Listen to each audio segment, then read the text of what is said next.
இறைவனுடைய சாந்தியும் சமாதானமும் நம் அனைவர் மீதும் நின்று நிலவட்டுமாக. என்னுடைய யூடியூப் சேனலுக்கு உங்களை நான் வரவேற்கிறேன். நான் சம்மில். இமாம் முஹம்மது அல்-ஆசி அவர்களின் ஆங்கில உரையான the politics of state and Islamic opposition என்பதன் தமிழ் மொழிபெயர்ப்புதான் இந்த கட்டுரை. இந்த கட்டுரையை மொழிபெயர்த்த சகோதரர் ஷாஹீன் அவர்களுக்கும் இதை வெளியிட்ட மெல்லினம் இணையதளத்துக்கும் குழுமத்துக்கும் எனது நன்றிகள். முன்னுரை. அல்லாஹ் நமக்கு பல செய்திகளை வழங்கியுள்ளான். இறைதூதர் ஸல்லல்லாஹு அலைஹி வஸல்லம் அவர்களுடைய நடத்தைகளும் நம்மிடையே உயிர் வாழ்ந்து கொண்டுதான் இருக்கின்றன. இவை அனைத்தும் நூற்றாண்டுகால தவறுகள் மற்றும் திரிபுகளின் பாதிப்புகளுக்கு ஆட்பட்டுத்தான் வந்திருக்க வேண்டும் என்பதல்ல. அதற்காக அவை வழங்கப்படவில்லை. அவை மறுமை நாள் வரை வரும் அனைத்து முஸ்லிம்களும் பின்பற்றுவதற்காக வழங்கப்பட்டன. அல்லாஹ்வோடும் அவனுடைய தூதரோடும் நாம் தொடர்பு கொள்ளும்போது பிற விஷயங்கள் மற்றும் சக்திகளின் தலையீடு இருக்கும் பட்சத்தில் அவற்றின் தாக்கம் நம்மீது அதிகம் ஏற்படாமல் பார்த்து கொள்ள வேண்டும். அல்லாஹ்வோடும் தூதரோடும் கொண்டுள்ள உறவில் நாம் உண்மையாக இருந்தால் இவ்வாறு ஏற்படும் தலையீடு அந்த உறவை வலுப்படுத்துமே ஒழிய அதை சமரசம் செய்வதாகவோ பேரம் பேசி சரி செய்வதாகவோ தவறான காரணங்களையும் சாக்குப்போக்குகளையும் சொல்லி அதை திணறடிப்பதாகவோ இருக்காது.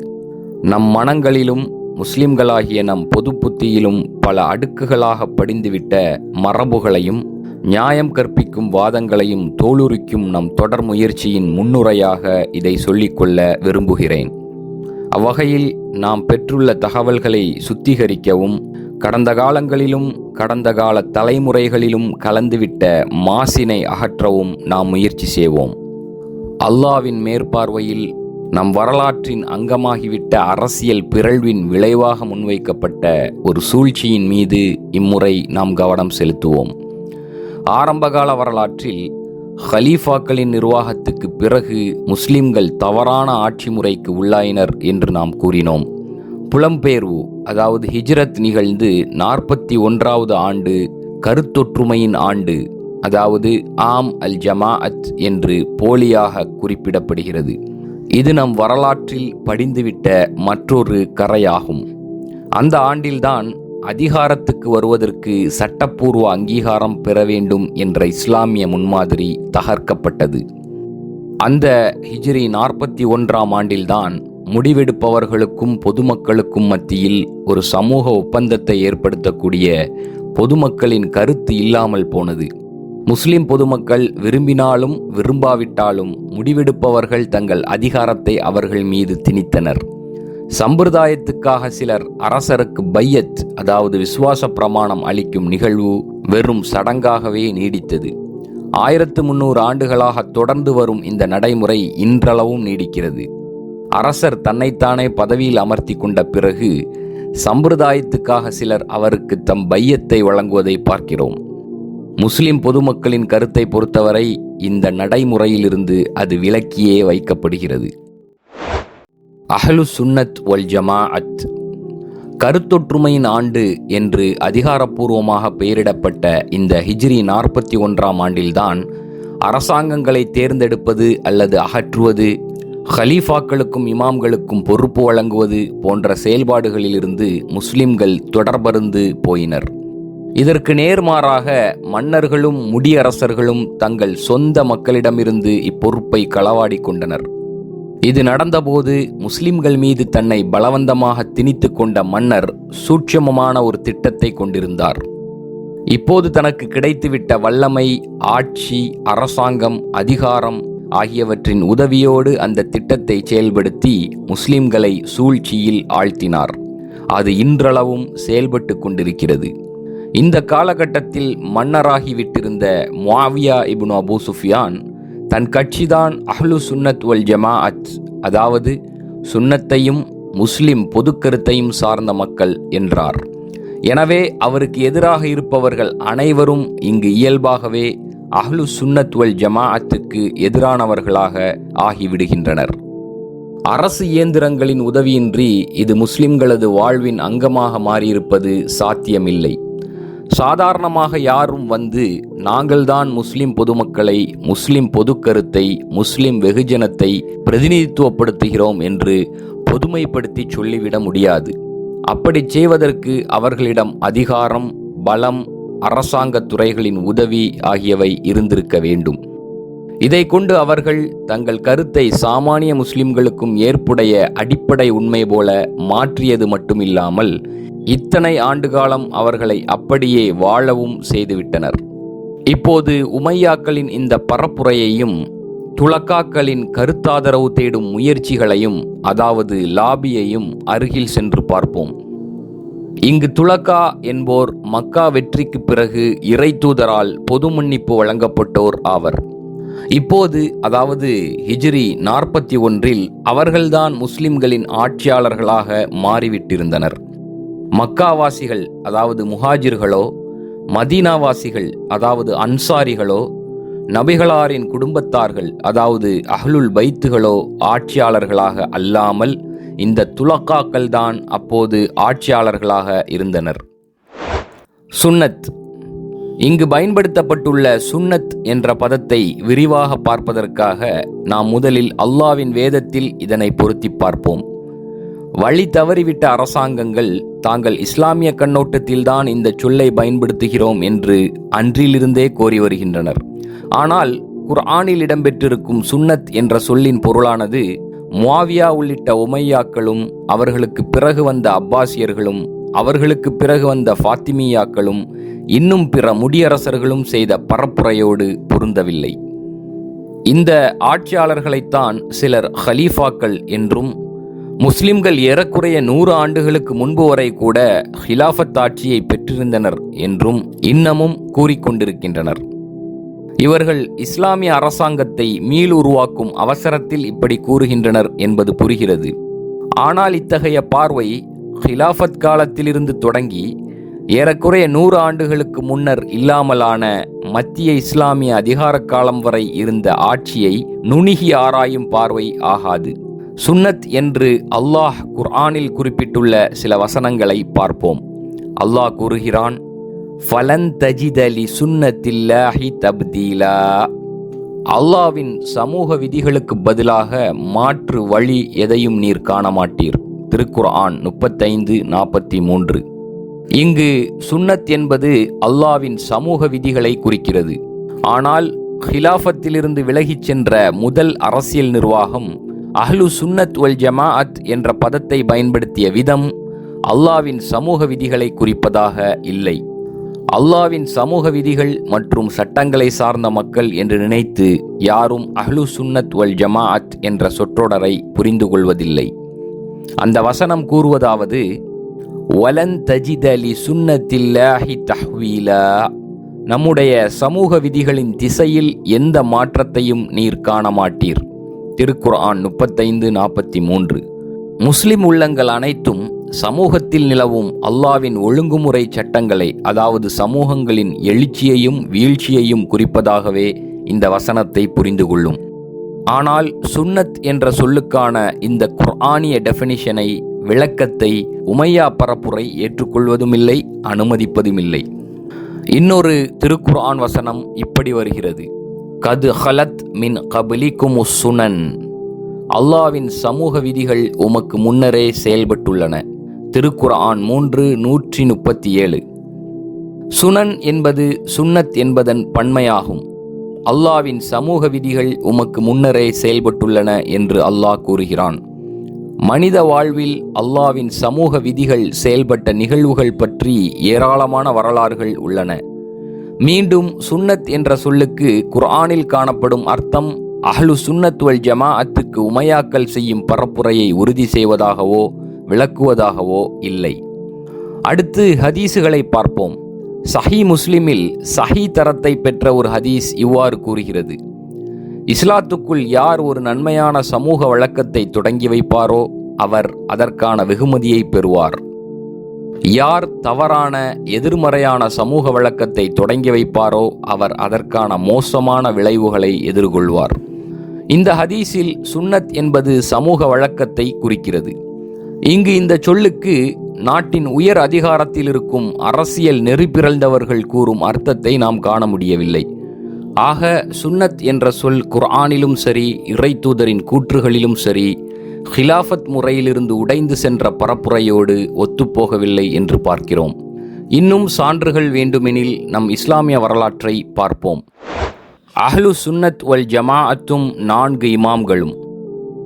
இந்த இஸ்லாமிய வரலாற்றில் இஸ்லாமிய நெறியிலிருந்து வழி பிறழ்ந்த அரசாங்கங்கள் செல்வாக்கு செலுத்தத் தொடங்கிய பிறகு அஹ்லு சுன்னத் வல் ஜமாஅத்தை அறிவுத்தளத்தில் பிரதிநிதித்துவப்படுத்தியவர்கள் யார், அஹ்லு சுன்னத் வல் ஜமாஅத்தின் பிரதிநிதிகள் யார் என்று யாராவது கேட்டால் நம் மனம் சட்டென இமாம் அபூ ஹனீஃபா, இமாம் ஷாஃபிஈ, இமாம் அல் மாலிக், இமாம் அஹ்மத் இப்னு ஹம்பல் ஆகியோரின் பக்கம்தான் திரும்புகிறது.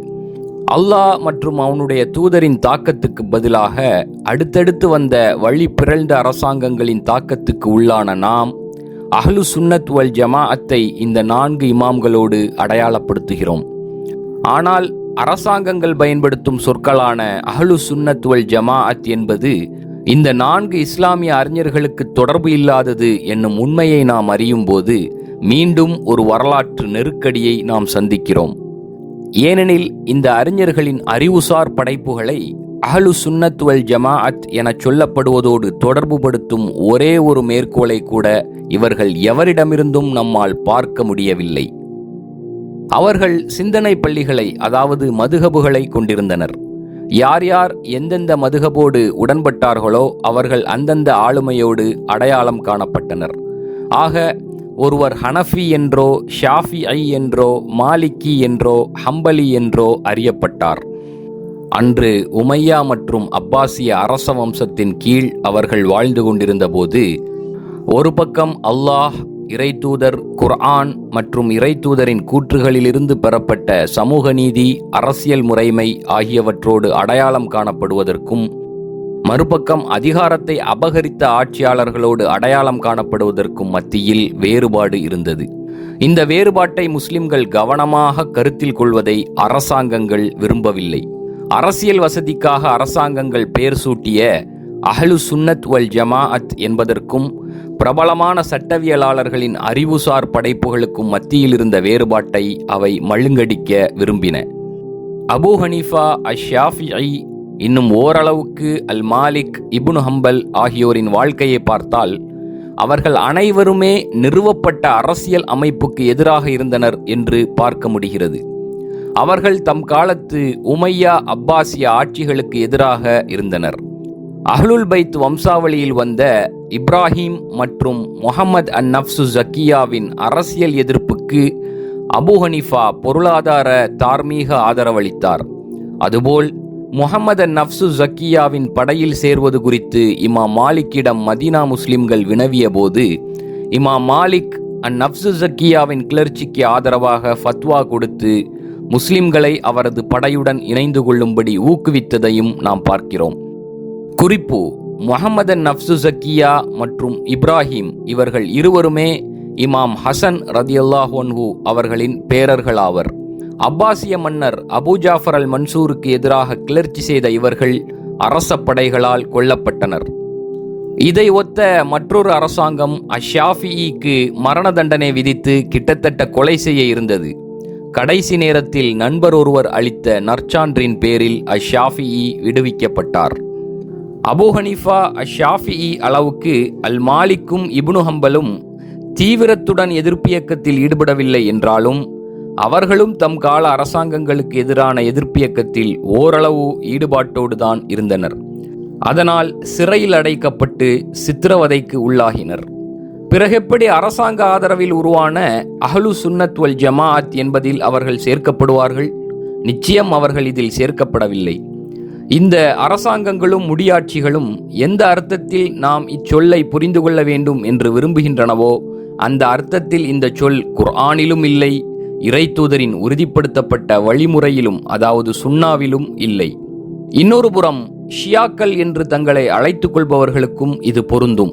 அஹ்லு சுன்னத் வல் ஜமாஅத் என்பதற்கு எதிர் துருவத்தில் இன்று அஹ்லு தஷையு என்று தங்களை கருதி கொள்பவர்கள் இந்த சொல்லுக்கு கொடுக்கும் விளக்கத்தை குர்ஆன் கொடுப்பதில்லை. ஒற்றை சாயம் ஏன்?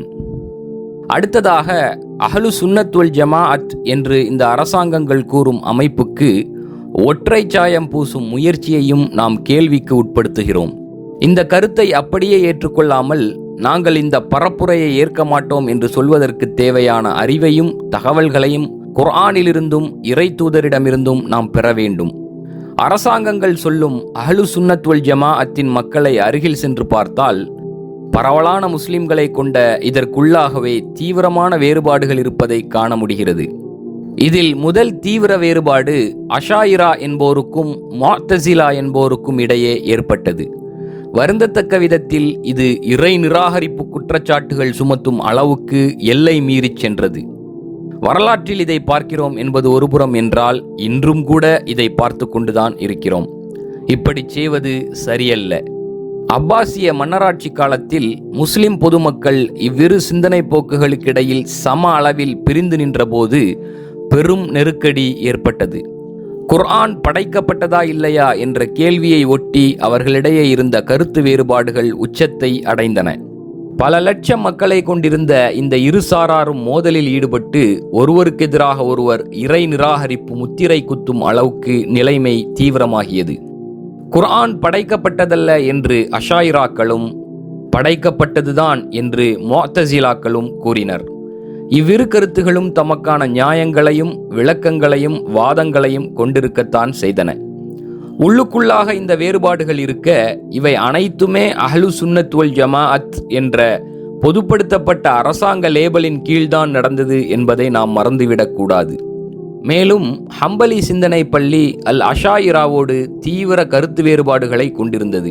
ஹம்பலி சிந்தனை பள்ளிக்கு நெருக்கமானதாக கருதப்படும் ஷாஃபிஈ சிந்தனை பள்ளி அல் அஷாயிரா சிந்தனை பள்ளியின் சட்டவியல் மறுபக்கம் என்றும் கருதப்படுகிறது. ஃபிக்கு ஷாஃபிஈயும் ஃபிக்குல் அஷ்அரியும் ஒன்றோடொன்று இணங்கிச் சென்றன. ஆனால் ஷாஃபிஈ சிந்தனை பள்ளியின் நீட்சியாக கருதப்படும் ஹம்பலி சிந்தனை பள்ளி அஷாயிராவோடு ஒத்துப்போகவில்லை என்றும் பார்க்கிறோம். அதேபோல அஷாயிராக்கள் அஹ்னாஃபுகளோடும், அதாவது ஹனஃபி மதுஹபின் பின்பற்றாளர்களோடும் ஒத்துப்போவதில்லை. இப்போது இந்த வேறுபாடுகள் எல்லாம் சரி செய்யப்பட்டிருக்கும் நம் வரலாற்றின் இந்த அத்தியாயங்களிலிருந்து நாம் பாடம் கற்கலாம் என நீங்கள் நினைக்கக்கூடும். ஆனால் யாரும் பாடம் கற்கும் நோக்கில் இந்த வரலாறுகளை குர்ஆனிய முஹம்மதிய வழியில் முறையாக அணுகுவதே இல்லை. அப்படியே யாரேனும் இவ்வரலாறுகளை படிக்க நேர்ந்தால் அவர்கள் அதிலிருந்து மற்ற உறுதிமிக்க முஸ்லிம்களுக்கு எதிரான கருத்தாயுதங்களை பெறுவதற்காகவே அவற்றை பயன்படுத்துகின்றனர். இது விரும்பத்தக்கதல்ல. ஆனால் இன்றைய நடைமுறை இப்படித்தான் இருக்கிறது. சகோதர சகோதரிகளே, இந்த விவகாரங்களை கிளப்புவதற்காக நான் வருந்துகிறேன். ஆனால் நாம் இதை பேசியே ஆக வேண்டிய கட்டாயத்தில் இருக்கிறோம். பாடக்கல்வி என்ற தளத்திலிருந்து மட்டும் இவற்றை அணுகினால் போதும் என்ற நிலையில் நாம் இப்போது இல்லை. நாம் எதிர்நோக்கி இருக்கும் ஆபத்துகளை தவிர்க்கும் நோக்கில் இவற்றை அணுக வேண்டும். ஏனெனில் அன்று போல் இன்றும் அரசாங்கங்கள் நமக்கு எதிராக அணிதிரண்டு நிற்கின்றன. நாம் ஒருவருக்கொருவர் ரத்தம் சிந்துவதையும் நம்மிடையே இருக்கும் பல கருத்து இஸ்லாமிய தன்மைகளை எண்ணி நாம் பதற்றமடைய வேண்டும் என்றும் அவை விரும்புகின்றன. குறுங்குழுவாத அரசவை அறிஞர்களின் இந்த பிரச்சாரங்களுக்கு பலியாகும் உண்மை முஸ்லிம்களும் இருக்கவே செய்கின்றனர். சில ஹம்பலிகள் அபூ ஹனீஃபா அசலில் சிந்தனை பள்ளி எதையும் கொண்டிருக்கவில்லை என்று கூறுகின்றனர். வெறும் 17 ஹதீசுகளை மட்டுமே என்னால் உறுதி செய்ய முடிந்தது என்று சொன்ன ஒருவர் எப்படி ஒரு சிந்தனை பள்ளியை பெற்றிருக்க முடியும் என்றும், சொந்த கருத்துக்களை முன்வைத்த ஒரு அறிஞர்தான் இவர் யகூலு பிர் ராயி என்றும் அவர்கள் கூறுகின்றனர். சரி, இவர்கள் என்னதான் செய்ய முயல்கின்றனர்? இப்படியே இத்தகையவர்கள் தங்கள் நேரங்களையும் விவாதங்களையும் உரையாடல்களையும் இத்தகைய விவகாரங்களிலேயே மட்டுப்படுத்தவும், இத்தகைய விவகாரங்களை கொண்டு முஸ்லிம்களுக்கு மத்தியில் பிளவுகளை ஏற்படுத்தவும் முனைகின்றனர். அன்றைய சில நூல்களும் இன்றைய சில முஸ்லிம்களின் பாழடைந்த மனங்களும் இத்தகைய கருத்துக்களை வெளிப்படுத்தி கொண்டிருக்கின்றன. குறுங்குழுவாத கடும்போக்குவாத சாய்வுகளுக்கு இது ஒரு உதாரணம்தான். இத்தகையோரை இஸ்லாத்தின் வரலாற்று எதிரிகளோடு அணி சேர்ந்திருந்தவர்கள் என்றும், இன்றைய இராணுவ எதிரிகளோடு, அதாவது ஜியோனிச ஏகாதிபத்திய எதிரிகளோடு அணி சேர்ந்திருப்பவர்கள் என்றும் தான் நம்மால் சொல்ல முடியும். அதிகாரத்தில் இருப்பவர்களோடு இவர்கள் ஒன்று சேர்ந்துள்ளனர்.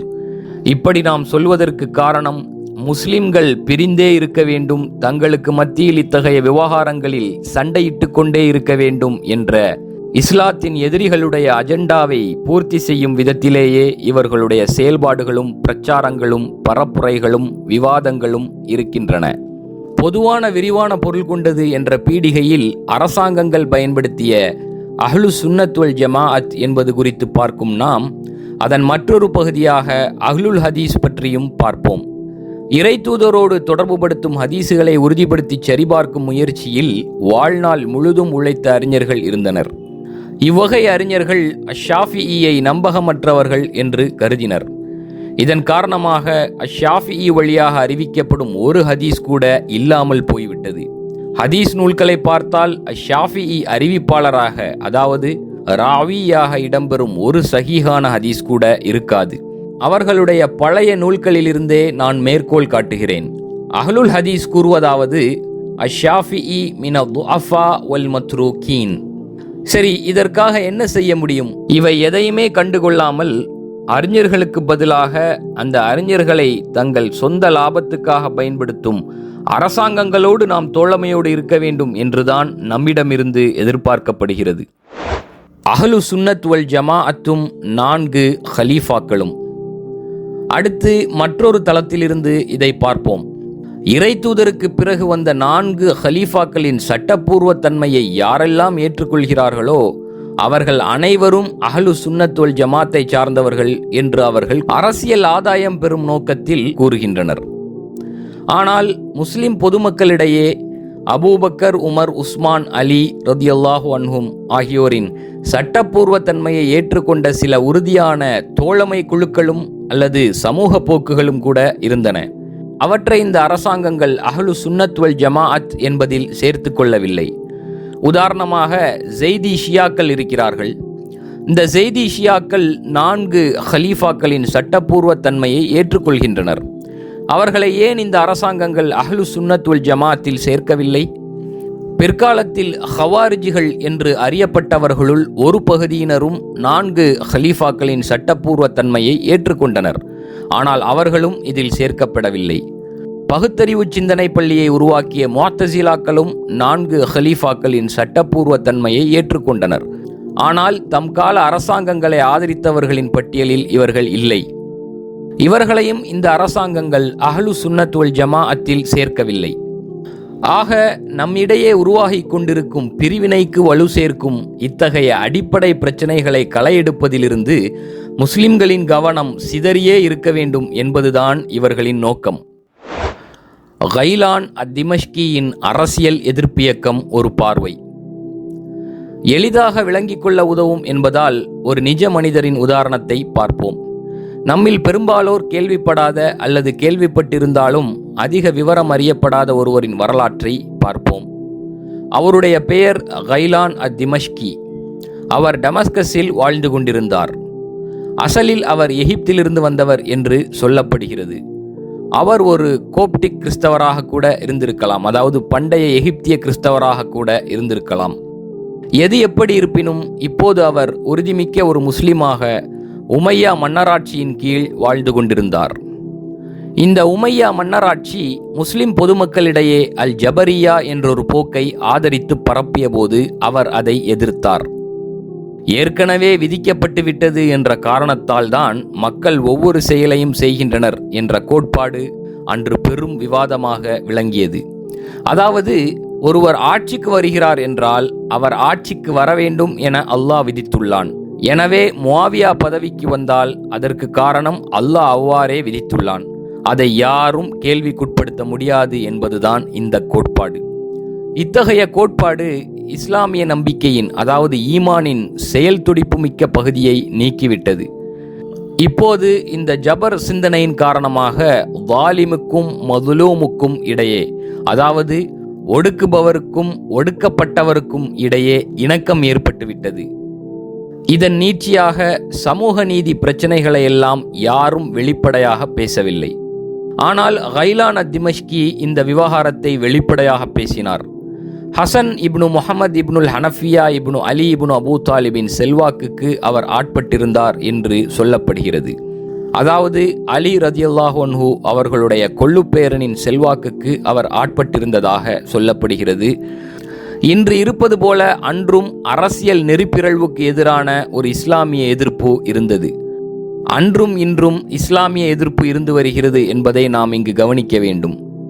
அன்றும் இத்தகைய இஸ்லாமிய எதிர்ப்பை வெளிப்படுத்துவது அரசவை அறிஞர்களால் தடை செய்யப்பட்டதாக, அதாவது ஹராமாக ஆக்கப்பட்டிருந்தது.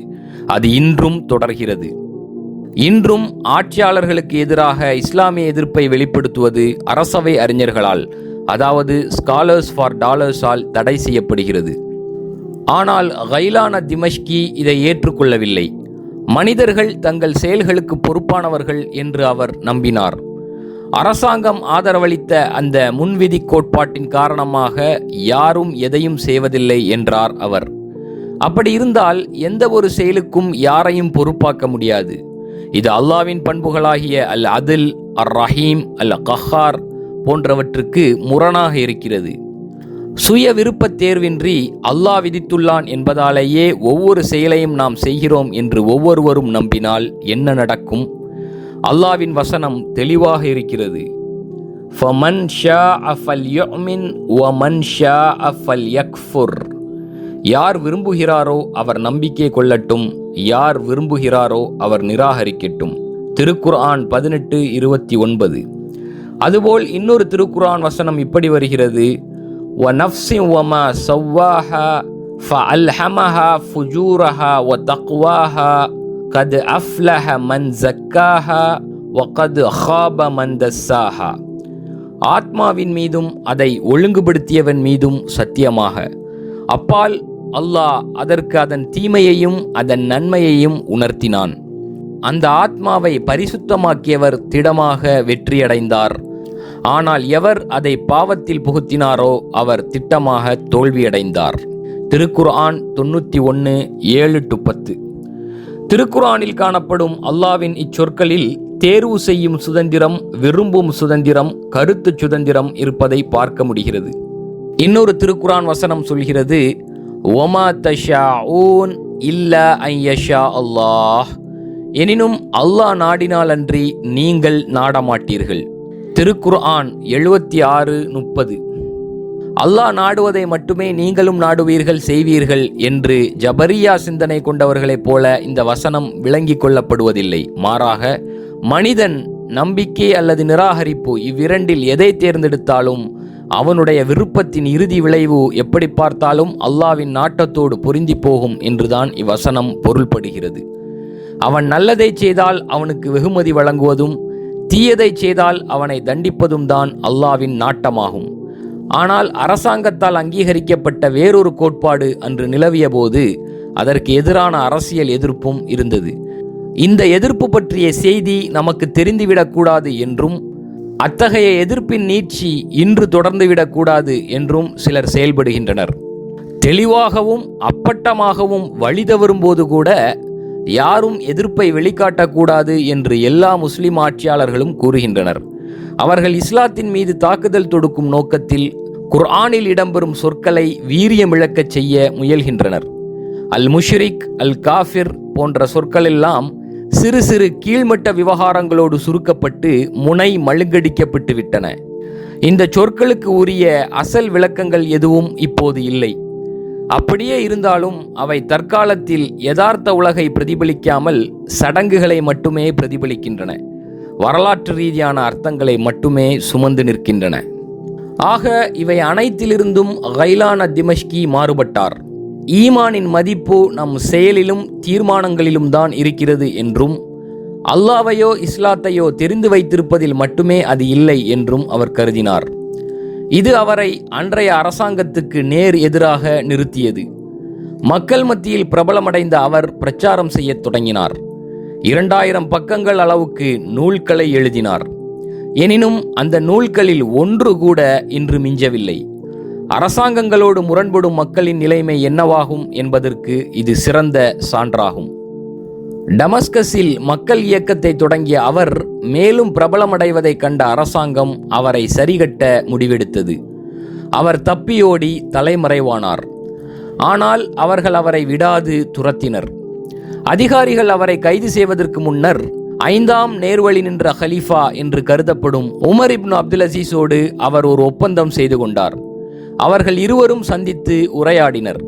அவர்கள் பல விஷயங்களில் ஒன்றுபட்டனர், சிலவற்றில் முரண்பட்டனர்.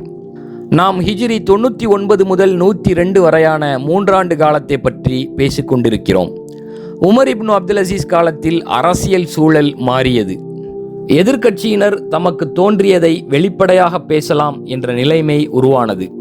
பல சீர்திருத்தங்கள் செய்யப்பட்டன. அதில் ஒன்றாக உமர் இப்னு அப்துல் அசீஸ் கைலான் திமஷ்கியை இஸ்லாமிய கருவூலத்தில் இருந்த செல்வத்தை மறு விநியோகம் செய்யும் பொறுப்பில் அமர்த்தினார். அதற்கு முன்னர் அந்த செல்வம் உமையா ஆளும் வர்க்கத்திற்கு சொந்தமாக இருந்தது. இப்போது அது மக்களுக்கு சொந்தமாகியது. மக்கள் மத்தியில் சென்று கைலான் திமஷ்கி இவ்வாறு கூறினார்: மக்களே, மோசடிக்காரர்களின், அதாவது ஆட்சியாளர்களின் செல்வத்தை நோக்கி வாருங்கள். அநியாயம் இழைத்தோரின் செல்வத்தை நோக்கி வாருங்கள்.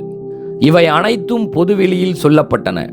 ஆளும் வர்க்கத்துக்கு மட்டுமே சொந்தமாக இருந்த வசதி வாய்ப்புகளை, தனி உரிமைகளை அவர்களிடமிருந்து எடுத்து தேவையுடைய மக்கள் மத்தியில் அவர் மறு விநியோகம் செய்தார்.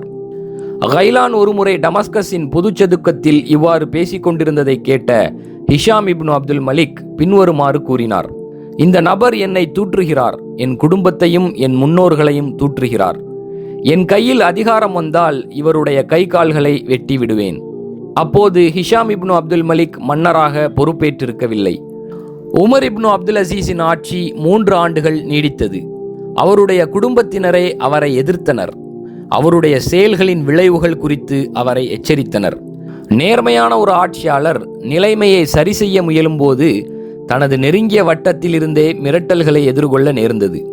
அப்போது தீர்ப்பு நாளின் கேள்வி கணக்குக்கு அஞ்சத் தேவையற்ற எந்த ஒரு விஷயத்தை பற்றியும் நான் அஞ்சப் போவதில்லை என்று உமர் இப்னு அப்துல் அசீஸ் அவர்களுக்கு பதிலளித்தார். பின்னர் ஹிஷாம் இப்னு அப்துல் மலிக் மன்னரானதும் கைலான் திமஷ்கியை வேட்டையாடத் தொடங்கினார்.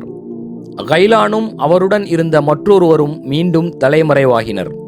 இறுதியாக அதிகாரிகள் அவரை கைது செய்தனர். அவுசாயி என்றொரு சட்டவியலாளரை, ஃபக்கீயை அழைத்து அவரிடம் இவர் குறித்து தீர்ப்பு கேட்டனர். அவுசாயி குர்ஆன் சுன்னாவின் குரலில் பேசாமல் இன்றைய அரச சட்டவியலாளர்களையும் அரசவை அறிஞர்களையும் போல அரசாங்கத்தின் குரலில் பேசுபவராக இருந்தார். கைலான் திமஷ்கிக்கு மரண தண்டனை விதிக்கலாம் என்று அவர் ஃபத்வா வழங்கினார். இன்றும் கூட இத்தகைய மார்க்க தீர்ப்புகளை பார்க்க முடிகிறது. அவை அன்றிலிருந்தே தொடங்கிவிட்டன. பின்னர் ஹிஷாம் இப்னு அப்துல் மலிக் கைலான் திமஷ்கியையும் அவருடன் இருந்த சாலிஹ் என்பவரையும் பாப் கைசான் என்னும் டமஸ்கஸின் நுழைவாயில் ஒன்றில் சிலுவையில் அறைந்தார். சிலுவையில் அறையப்பட்ட நிலையிலும் இந்த கொடுமைகளை பார்த்து கொண்டிருந்த மக்களை நோக்கி கைலான் பிரச்சாரம் செய்து கொண்டுதான் இருந்தார். நினைவில் கொள்ளுங்கள், இதே பனு உமையா மன்னரான ஹிஷாம் இப்னு அப்துல் மலிக் தான் இமாம் ஹுசைன் ரதியல்லாஹு அன்ஹு அவர்களுடைய பேரரான இமாம் ஜெயித் இப்னு ஜெயினுல் ஆபிதீன் அவர்களையும் கொன்று சிலுவையில் அறைந்தார். இஸ்லாமிய எதிர்ப்புக்கு இது ஒரு எடுத்துக்காட்டாகும். அரசியல் அடக்குமுறைக்கு எதிராகவும் பொருளாதார சுரண்டலுக்கு எதிராகவும் சமூக நீதி வேண்டி நிகழ்த்தப்பட்ட மேலும் பல இஸ்லாமிய எதிர்ப்புகளை நம் வரலாறு நெடுகிலும் பார்க்கலாம். இவையெல்லாம் அல்லாஹ்வுக்கு உறுதியாக கட்டுப்படுவதில் உள்ளடங்குவதாகும். வெறும் அறிவு மட்டுமே ஈமான் ஆகாது என்று கைலான் திமஷ்கி கூறினார். அறிவோடு சேர்த்து அல் மஹப்பா, அல் குத்துவா, அல் இக்ரார் ஆகியவற்றையும் உள்ளடக்கியதுதான் ஈமான் ஆகும்.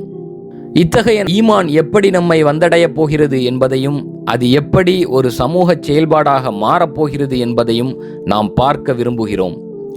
ஈமான் என்பது கொடூரமான ஆட்சியாளர்களுக்கும் நாட்டை ஆளும் எதேச்சதிகார ஆட்சியாளர்களுக்கும் அடிவொருடி கூஜா தூக்கி நிற்பதல்ல. கட்டுரை முடிவுற்றது. இந்த கட்டுரையின் பேசுபொருள் தொடர்பான மேலதிக காணொளிகளின் இணைப்புகள் கமெண்ட்ஸிலும் டிஸ்கிரிப்ஷனிலும் கொடுக்கப்பட்டுள்ளன. அந்த காணொளிகளையும் நிச்சயம் பாருங்கள், அதிகம் பகிருங்கள். இறைவனுடைய சாந்தியும் சமாதானமும் நம் அனைவர் மீதும் நின்று நிலவட்டுமாக.